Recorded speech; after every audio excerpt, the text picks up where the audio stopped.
Voyons qui est le serpent de la Genèse 3,15. Le récit relate qu'un serpent, proprement dit, a adressé la parole à Ève en Éden. Or, les serpents ne parlent pas. Ce serpent n'a donc pu s'exprimer qu'animé par une puissance.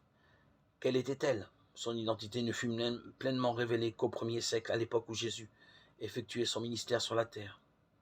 En une certaine occasion, Jésus parla à des chefs religieux juifs imbus de leur propre justice. Ces hommes se vantaient d'être les fils d'Abraham, alors même qu'ils s'opposaient implacablement à la vérité prêchée par Jésus.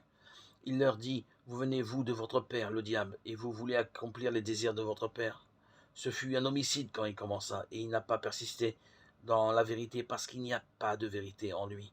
Quand il profère le mensonge, il parle selon ses propres tendances parce qu'il est menteur et le père du menteur, le père du mensonge. Jean 8, 44.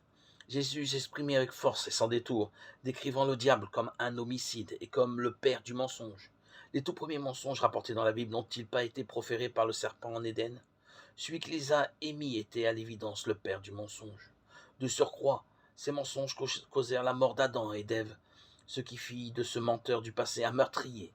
En conséquence, la puissance qui se cachait derrière le serpent en Éden n'était autre que Satan, le diable à qui Dieu adressait en réalité cette prophétie.